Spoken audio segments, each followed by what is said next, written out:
Баршаңызға қайырлы күн достар, менің каналыма қош келдіңіздер. Менің есімім Жазира. Бүгін мен сіздермен тез әрі дәмді болып пісетін круассандардың рецептісімен бөлісетін боламын. Видеоны қарамас бұрын менің каналыма тіркелуді ұмытпаңыздар. Ең алдымен ыдысымызға жылы сүт, жылы су құйып, оның үстіне тұз, ашытқы салып, және де 2 қасықтай қант салып араластырамыз.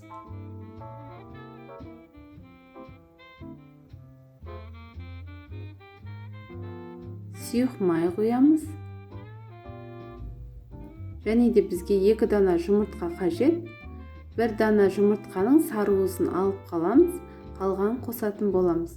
Бұл сары уыз бізге круассандарды пешке салар кезде үстіне жағу үшін қажет болады. Неге дәл осылай қамырымызды елеп 1 сағаттай ашытатын боламыз. Неге қамырымыз әдемі болып ашып шықты. Енді біз бірнеше бөліктерге бөліп аламыз.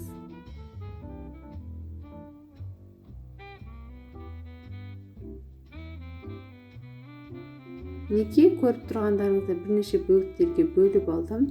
Менде 7 бөлік шықты. Енді осылай дәл орташа қылып жайып аламыз.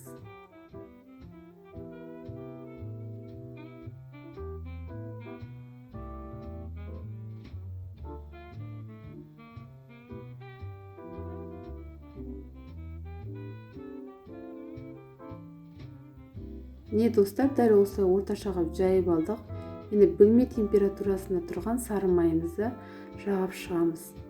Дәл осылай барлығын қайталап, бірінің үстіне бірін қойып, үстіне майлап жағып отыратын боламыз.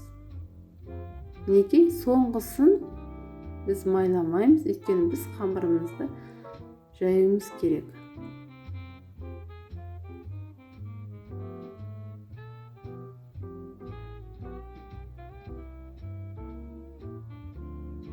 Жұқа етіп жайып аламыз.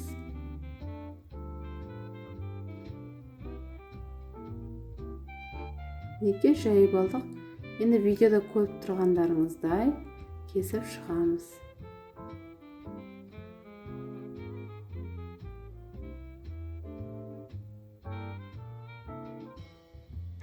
Салмасына өз еріктеріңізде шоколад салсаңыздар да болады. Мен вареный сгущенка салдым. Өте дәмді болып шығады. Сіздер де дәл осылай салсаңыздар болады. Видеода көріп тұрғандарыңыздай орап шығатын боламыз. Алдын ала қызып тұрған 180 градус пеште 30-40 минуттай пісіріп аламыз. Міне достар, пісіп шықты. Өте жұмсақ әрі дәмді болып шығады.